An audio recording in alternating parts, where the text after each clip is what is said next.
Good morning. This is April the 15th, Wednesday, 2025, and we are in BBIS second semester compulsory English class. I was absent last Sunday. Did anyone come to take my class that day? I had asked one teacher to replace me. Did he come? No, no one came? Okay.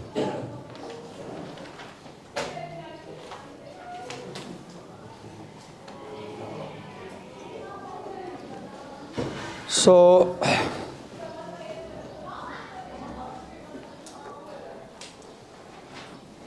in the previous class, if you remember, we were talking about this integrative model of intercultural communicative competence, which has three levels of analysis: the individual system, the episodic system, and the relational system. And the individual system talks about those characteristics of a person which influence the quality of communication. For example, do I speak clearly? If I do speak clearly, it is a personality feature. And if I speak clearly, it helps you understand. So, characteristics of the personality or the person. Here is a word: normative social sense means the kind of behavior which is accepted by the society as normal, right?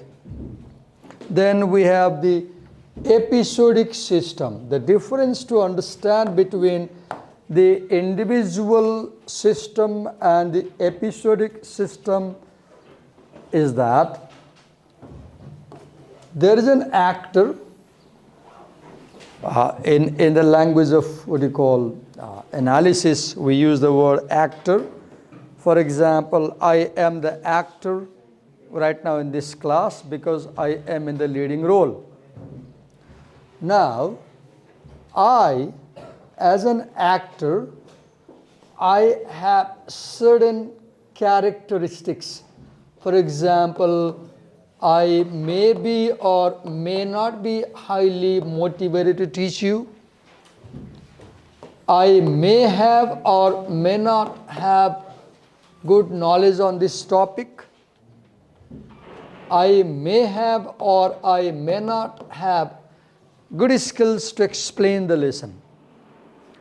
Now, these components, motivation, knowledge, and skill, if I have these components, they make it easy for you, the co-actor, the students.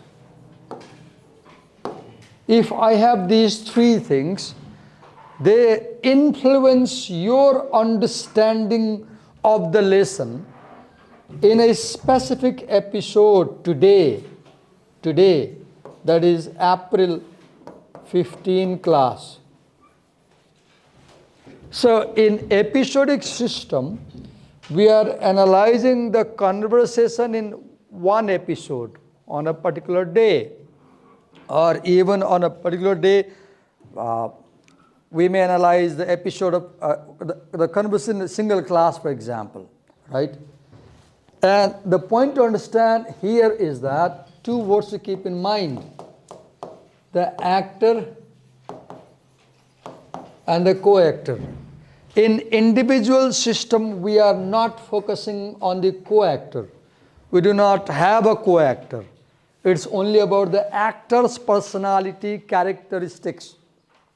But when we talk about episodic system, we are considering the impact of the individual's personality characteristics on the co-actor.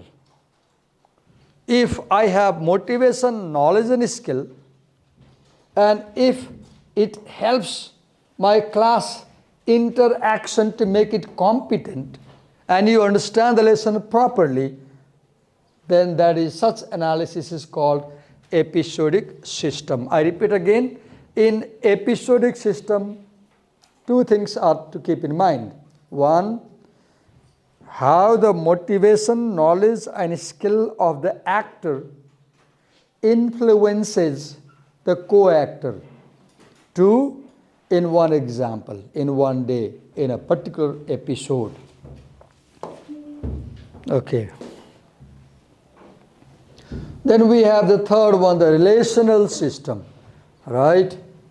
As I said last time, it's about competence across the entire span of relationships. I taught you in the first semester. I've been teaching in the second semester.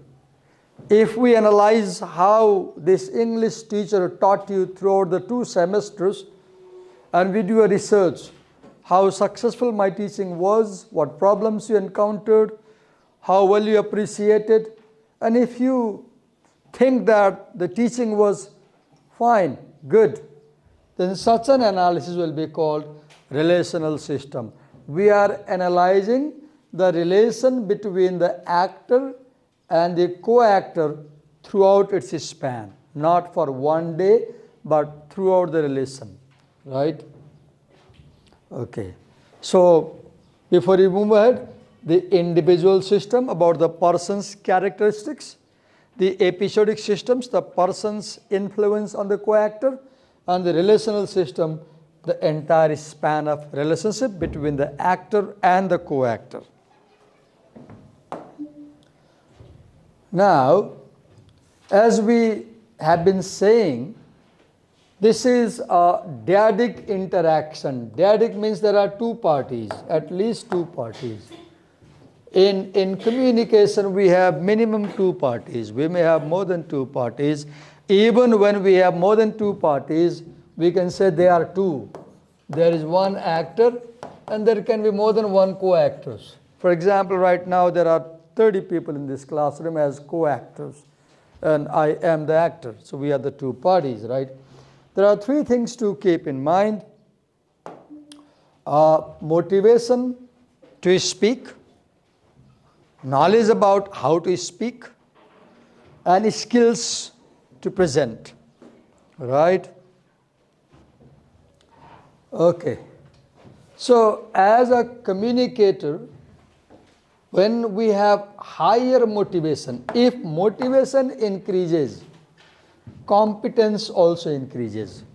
The more excited I am to talk, the better I will be talking, right? The more knowledge I have about communication, the better competence I will have about communication. The more skills I possess, the more competent I will be as a speaker.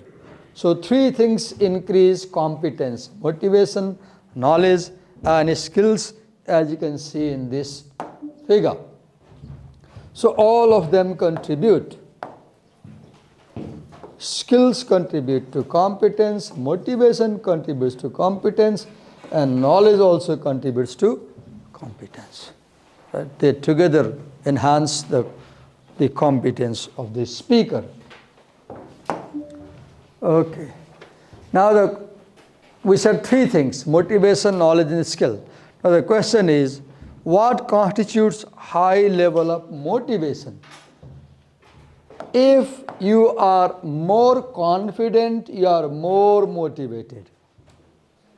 I prepared the lesson last night again, woke up around 3, spent 2 hours developing the slides.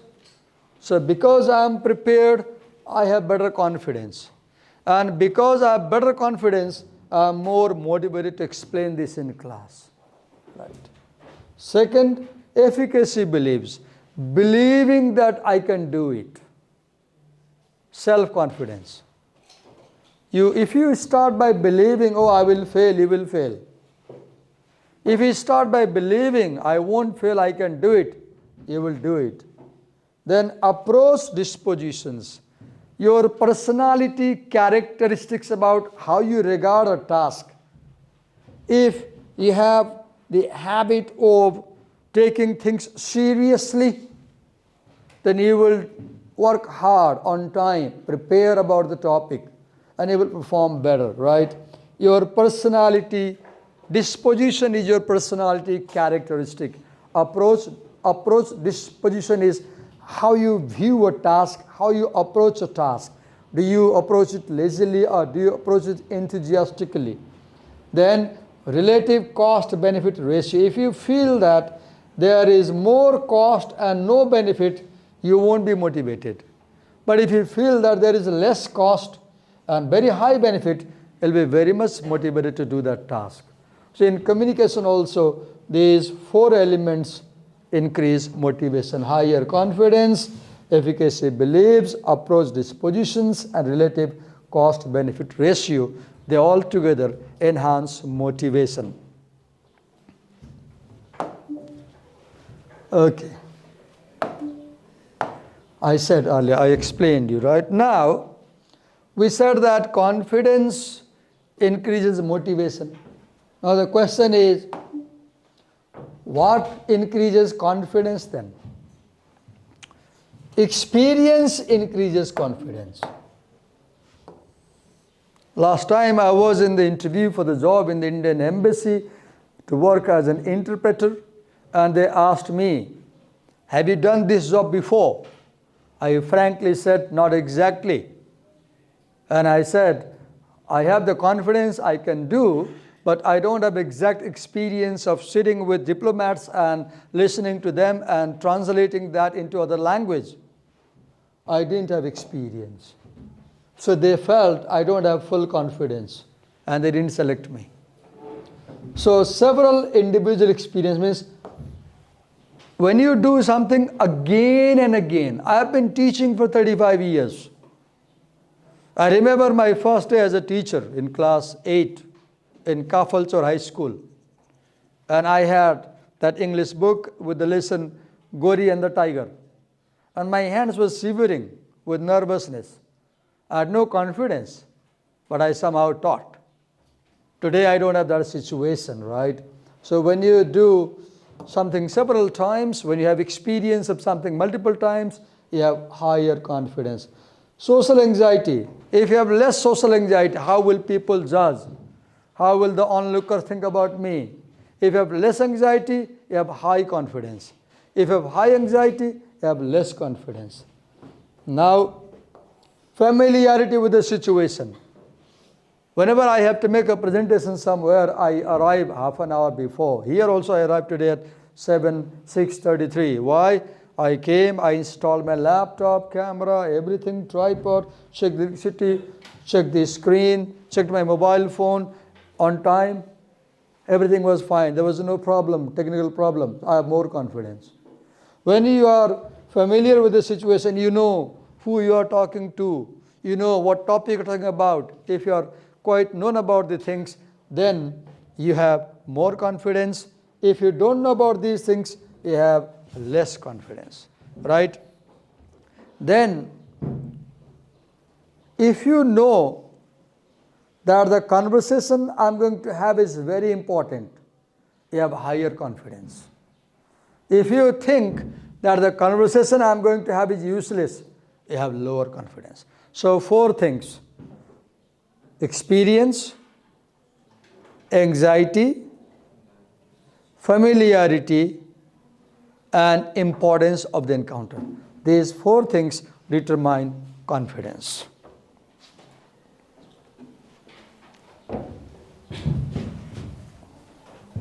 Okay, beer without the electricity. Okay, I'll explain and you listen to me. Next is efficacy belief. What is efficacy belief? Efficacy, the word efficacy comes from the noun efficient. efficient. You are efficient if you can do something with minimum cost and maximum benefit. You are efficient. I repeat, you are efficient if you can perform a task with minimum cost and maximum benefit. Now, what is efficacy belief? Efficacy belief is about self-perception. How do I look at myself? Do I have higher self-respect? If I believe I'm strong, I'm prepared, I'm confident, I can do, then I'll be highly motivated because I have higher self-efficacy belief. But if I believe, oh, I'm not prepared, I came home last night on a journey, I am not prepared, I haven't gone through the lesson, or they will ask me questions, maybe I don't know what questions they will ask, then I'll perform less. My efficacy beliefs are negative. So you should have positive efficacy belief, believing that I possess motivation, believing that I have the required knowledge, believing that I have the skills required to perform this thing. Right? Okay. Then next is approach disposition. What is approach disposition? Approach means how you approach a task. If I'm teaching you how do I start my class, what do I do first? How do I interact with you? What do I say to you? How much confidence I show? So this is personality characteristics. Do I have the personality that I value my task more? Do I have the personality that I take things seriously? Or do I feel lazy? Am I careless? Do I give no attention to my task? Do I not care what will happen? Right? So if I have these weaknesses, I'll have less motivation. Then what influences your disposition? For example, if you have very high intelligence, you have very high motivation. You have good disposition because you're very intelligent. So you believe I can do it. Second, if you are very sensitive to your surrounding, if anything happens, it catches your attention. You do not ignore how people are looking at you. You pay attention to minor details in the environment. If you have this personality characteristic, you have very good disposition, right? In the same way, if you believe that I can control my environment, you have better disposition. For example, you read about Steve Jobs' biography by Walter Isaacson, where Steve Jobs learned from Bushnell, the engineer, one thing: believe that you can control, then you can control. And at the end, you read that Steve Jobs had this belief: if I say I can do, I can do. That belief that I can control the situation, right? Then, if you have low social anxiety, you have high disposition, right? Low social anxiety, less worry about what will people say, what will people think. You go in a program to present something and you are nervous because you overthink, oh, what will my audience think?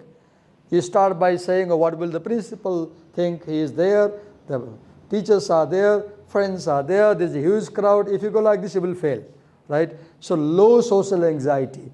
Then ability to adjust psychologically.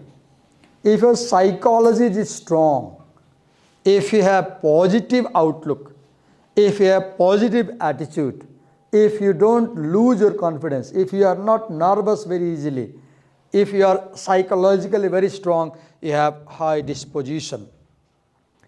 Another, if you are tolerant to foreign culture, you have high disposition. Some people are very allergic, very angry, they lose confidence, they become nervous when they see unfamiliar behavior from foreign people. But some people are okay. They take it easy even when they see very unfamiliar behavior from foreign people.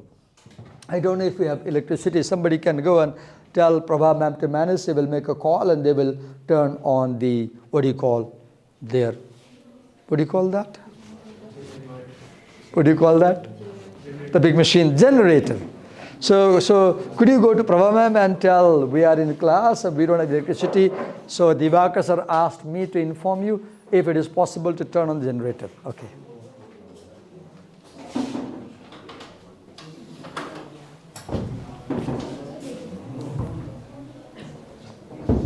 Do we have electricity? No, we don't have. Okay. Now, another element that influences motivation is relative cost-benefit ratio in a situation.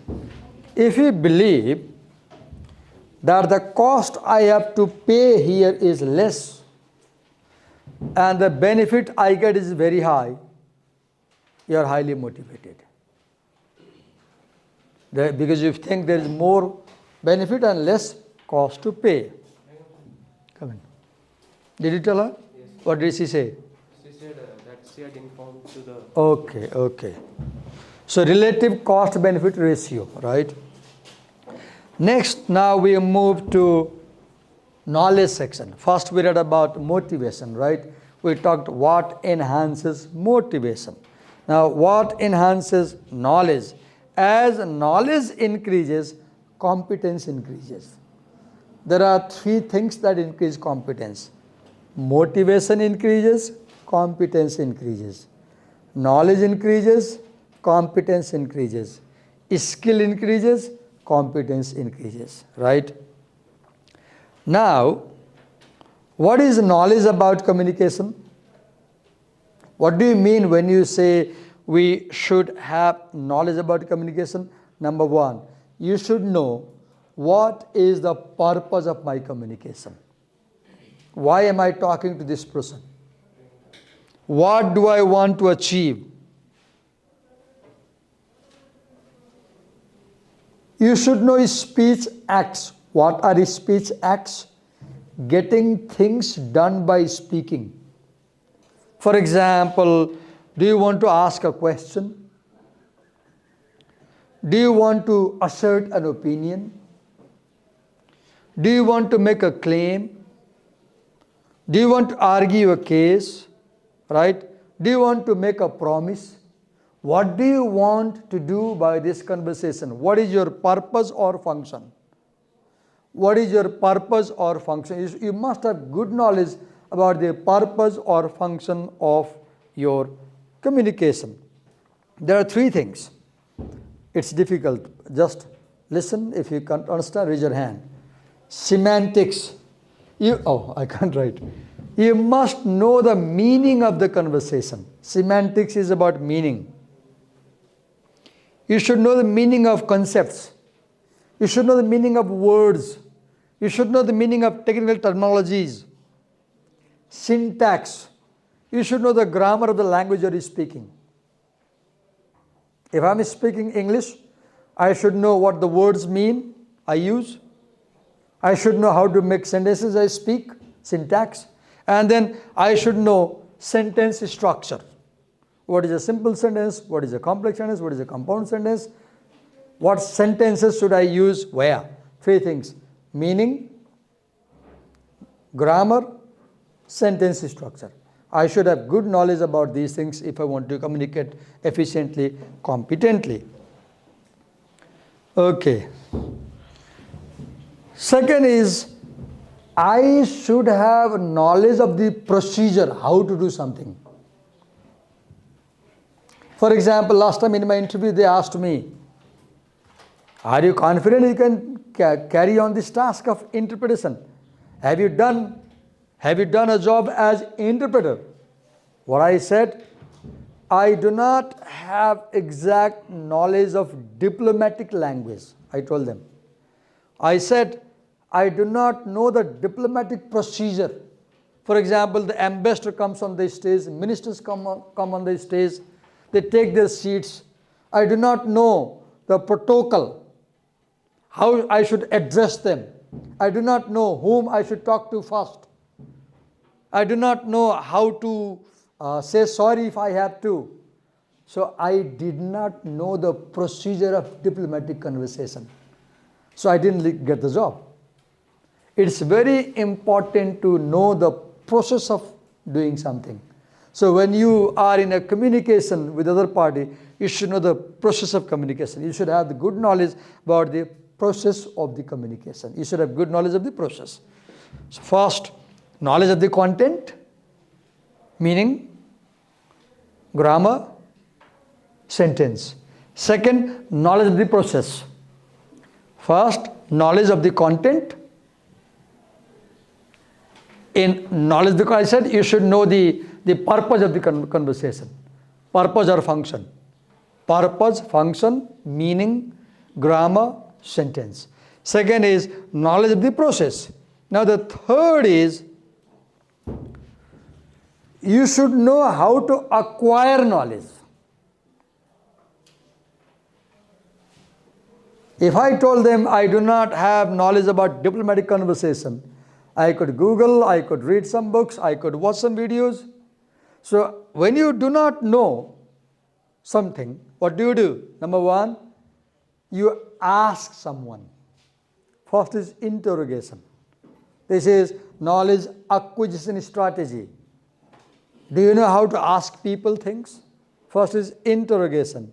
Second is surveillance. You look around, you observe very carefully. You gather knowledge by observation.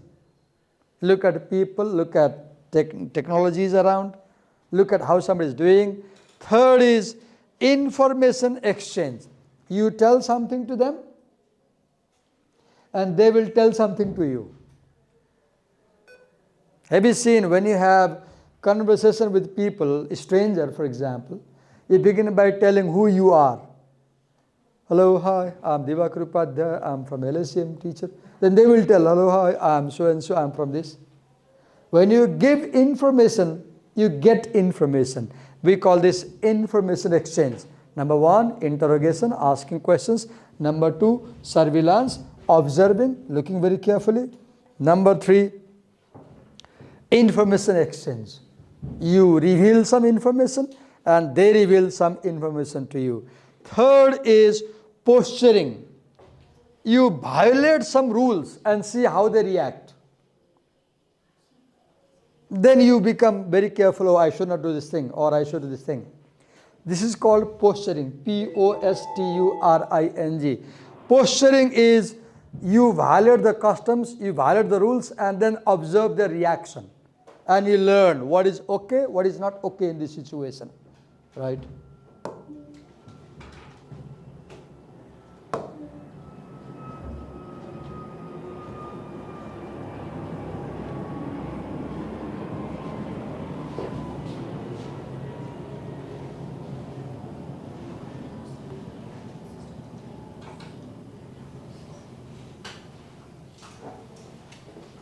So we were talking about posturing, right? And I said, in a situation, you violate some rules and you try to see what reactions come and you judge the reaction and learn.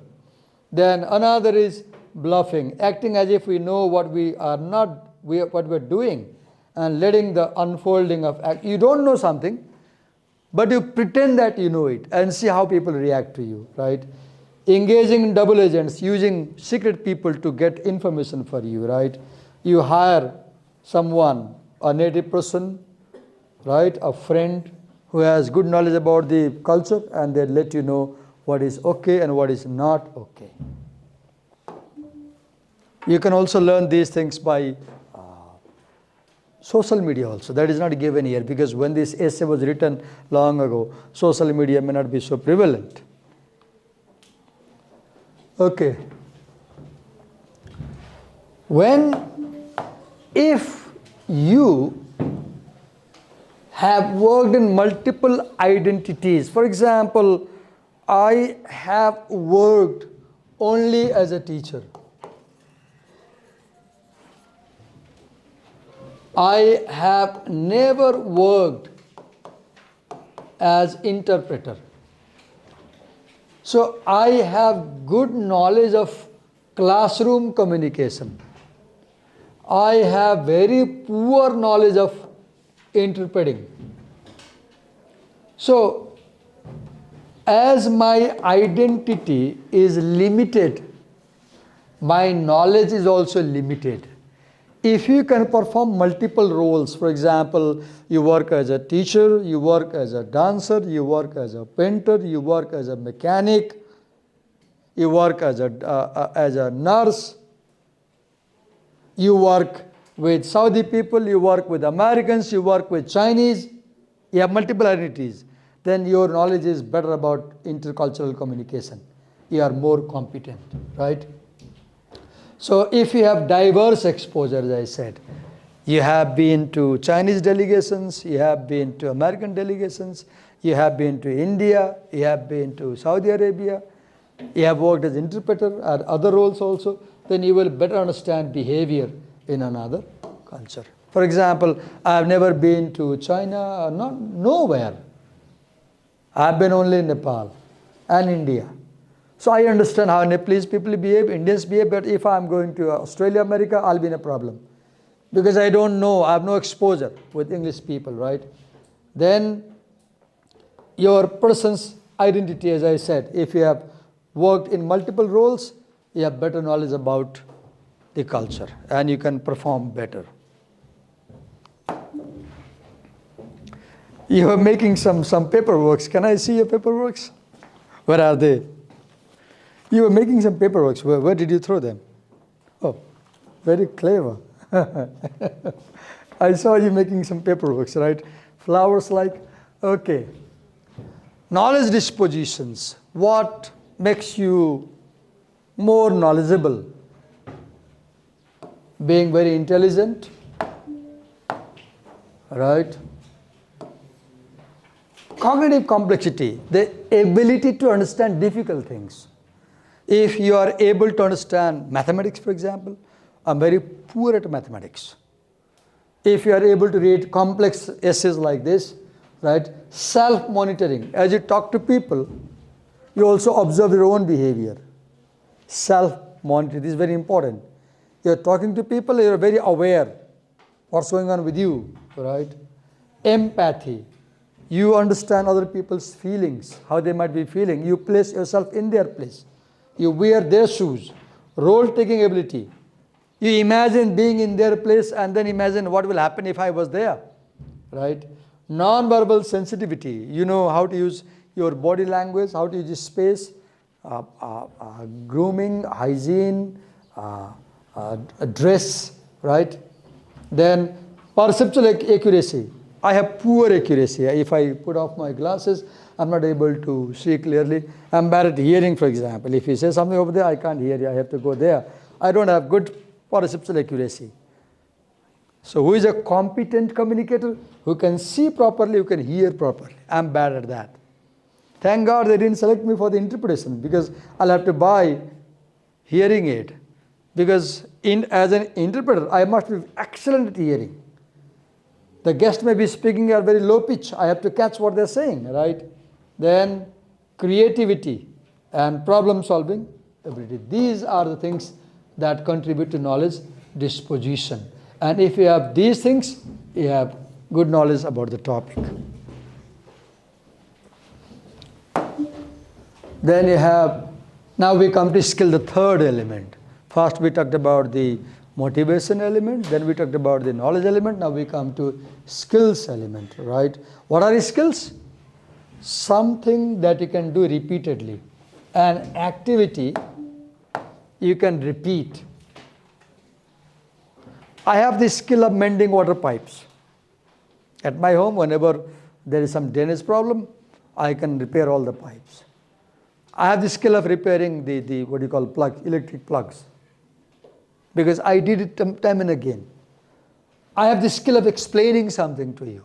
Look, I developed these slides, and I'm underlining, I'm focusing on this word, skill. Something you do again and again and you learn. I have the skill of riding a motorcycle. I don't have the skill of driving a car, right? Okay. Now, what else? Not important. There are three things from the point of view of skill. Smooth flow of conversation. As you talk to people, you shouldn't have hesitations, right? You should talk smoothly. You should have good eye contact. And you should have good use of questions as you talk to people, right? There's one more thing. Okay, I forgot that.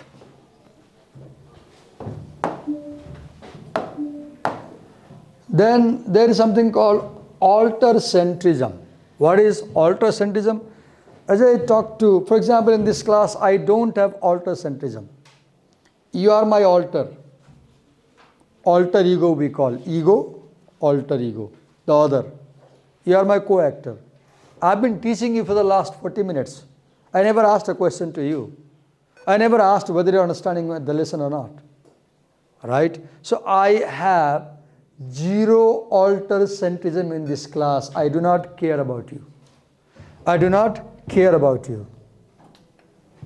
I do not care. I have been showing so many slides. Maybe I showed you 20, 30, 40 slides. So maybe that's too much for you. You're not able to bear it anymore. But I'm not caring what I'm going on explaining. So I'm not sensitive about how you feel having a lesson with me. So I don't have alter-centrism. I do not care about the other. Right? Alter-centrism means taking care of the counterpart you're talking to. Right? If suppose they are not understanding something, before they say, sorry, I didn't get you, you should be able to understand whether he got it or not. Right? If he has to say, I'm sorry, I'm not getting you, then you fail as a communicator.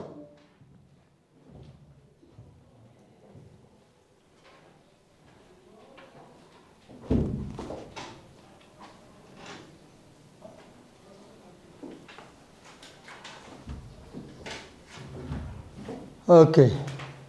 So how do you show alter-centrism in communication? Having eye contact. If you have eye contact, you will know their facial expressions. Asking questions. Maintenance of other topics. Suppose they are saying something, you pick up the topic and continue talking about them. Then appropriate body lean postures. How you lean your body. And active listening. Listening very carefully and analyzing what they're saying. These are the 5 ways you can maintain alter-centrism, or you can show care to the counterpart in a conversation.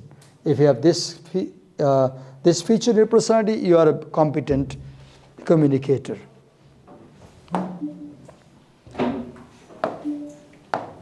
Okay. There is something called conversational coordination. Can you coordinate your conversation? For example, showing behaviors that help smooth flow of an encounter, right? Minimizing long response delays. For example, they say something and you take a very long pause. It's so odd. You respond not too quickly, not too slowly, right? Then providing smooth initiation and conclusion. What is initiation? You begin a topic. What is conclusion? You close a topic. Or you allow people to open a topic. Or you open a topic, let them open a topic. You conclude a topic, let them conclude a topic, right? Then avoiding disruptive interruptions like not coughing. Do not cough. Do not sneeze. Right? Do not show any body behavior that is objectionable. Right? Transitions. What is transition? You have a subject, topic of the conversation. Allow the other person a chance to respond to you. For example, in this class, I am not giving you transitions. I am speaking on my own. This actor is speaking going on, right? I am not giving you transitions. You are not getting any chance to say what you feel. Providing feedback cues, right? For example, if somebody is smiling in a conversation, you can see it's okay. If somebody is getting nervous, it's not okay, right? So these are the things that help you to coordinate a conversation. Then that's too many things, right? There is something called conversational composure. What is composure? Is staying calm as you have a conversation. Not being nervous, not being angry, staying calm and staying confident, right? In your behavior, in your manner, in your appearance. Calm behavior, confident behavior, confident manner, confident appearance, well dressed, for example. So, composure is avoiding anxiety cues. What are anxiety cues? Nervous twitches. You twitch with your thumb, or what you call toes. You twitch. Or you do. Have you seen Prachanda doing this? Like this they do. Have you seen Prachanda? Often he does like this in interviews. This is a kind of attempt to avoid nervousness, right? Your body language. Tapping of feet. Lack of eye contact. You look on the ceiling or look on the ground. You avoid eye contact. That shows you're not confident. Then breaking vocal pitch. You hesitate to talk. So avoid these things, right? That will show you are well composed. You have good composure. So it is also about maintaining steady volume of pitch. Don't speak too loud, too slow. Relaxed posture, right? Don't look too stiff as you sit on the chair. Have you seen, last time I saw a photograph of Modi and KP Oli in Indian conversation in Thailand. Both of them looked very tense. They were giving a pose for the photographer, and we could clearly see the tenseness in their face. That showed their conversation was not very good, right? So relaxed postures, well formulated verbal statements, speak properly, self-assured tone, show confidence, and verbal and non-verbal expression, your body language, have a balance. Okay. Expressiveness. What is expressiveness? For example, vivacity. What is that? Speak lively, charming. You look very charming as you speak. You look energetic as you speak. Right? You look animated. You don't look lazy. You don't look lousy. You look curious. You show that you are quite interested in the conversation. Right? Animation. You have good body language, good facial expression, smiling. Intensity. You show that you are very much interested in the talk. And variability. You keep changing your behavior as you talk. You show variety in your style. Right? Expressiveness. You change vocal variety. If necessary, you increase your volume, lower your volume. Facial effect. Your face shows your emotions. Your face shows your emotions, right? Opinion expression. Your face also shows your opinions. Extensive vocabulary usage. You have good word knowledge. You have good words to use. And gestures, right? These are expressive. If you have expressiveness, you are competent communicator. Then adaptation, conversational adaptation. What is adaptation? Adaptation is, changing your behavior to adjust with the behavior of the other people. You adjust yourself with the situation, right? Adaptation. For example, the light was off. I could not show the text on the screen.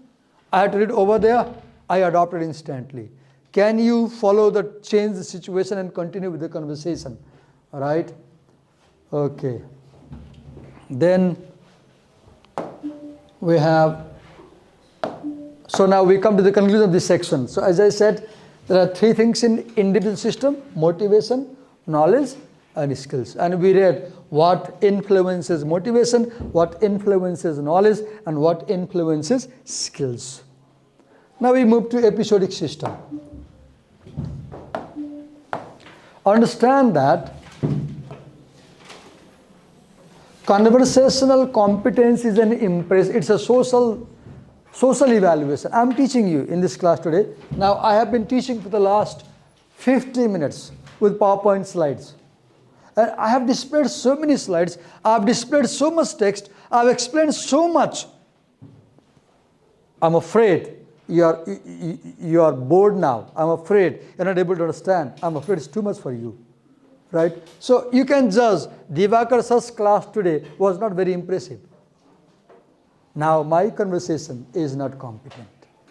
Because I'm competent not because I can tell a lot. I'm competent if you judge that my behavior is okay. So competence is the impression an actor has on the co-actor. I'm a competent teacher not because I can make PowerPoint slides, not because I can pour down so much information. I'm competent only if you judge, if you evaluate that Divakar sir's class today was clear. But if you say, oh, Divakar sir poured so much information, I could not note down, I could not recollect what he said, it was too much in class today, then I am not competent. So competence is impression that actor has on the co-actor. Competence is impression people have about you. If they believe you are good communicator, you are competent. Not because I can talk a lot.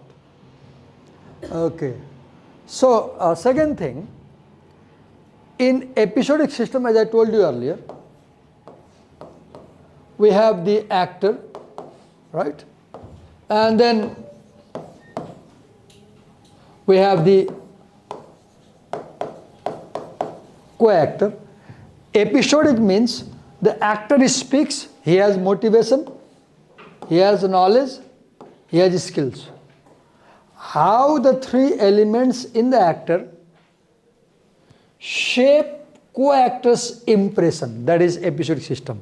Now we have given two elements, the actor and the co-actor. How actor's motivation, actor's knowledge, actor's skill, they influence co-actor's impression about the actor. For example, today, if we take a feedback from you, we give you a questionnaire, ask you questions, and you give a feedback, and we say, give 1 to 5 for 5 topics, and you gave me 2, 1, 2, 1, 2, 1. Overall, I got 3 out of 10. Now, I had poor impression in class today. Though I said a lot of things, but you felt because you said a lot of things, we didn't understand the topic. Then I had very poor impression as a teacher today. If we analyze both sides, this is episodic system. Whatever in the individual system, we didn't care about you. We care about how much prepared I am, how much motivation I have, how much knowledge I have, how much skill I have. In episodic, we are considering how much impression I had upon you. How much clearly you understood. Were you motivated? Probably not. Did you have good knowledge of the topic? Probably not. Did I impart skills? Probably not. I didn't motivate you. I didn't give you knowledge. I didn't impart skills. Now you didn't learn the lesson today. Now the lesson failed. If we analyze both sides like this, this is called what system? Episodic system. What's going on today? Again, light is on and off. Look, see the problem with the technology. I told them, cut it off and keep this board this side and this side, so the teachers can easily move and use what do you call the older pen, markers. Okay. Now, one more thing I need to show you. We, in episodic system, we analyze those characteristics of the speaker or actor. I repeat, we analyze those characteristics of the actor which influence the co-actor. Those characteristics of the actor which influence the co-actor and make them believe that the actor is competent. For example, if I am well motivated, if I have good knowledge, if I have good skills, and you are impressed by the class, then these elements are analyzed under episodic system. Okay. Now, it's very difficult to run the class without the screen, right? Because we need to show the points, you need to copy them, we need to understand. Without the screen, I have to speak in a blank. Okay. Let's stop here. We don't have electricity. We have 5 minute time. Now what you do, go through your lesson and read the individual system section and see how much you understand. And we have 5 minute time. You can ask us questions meanwhile. Go through the individual system.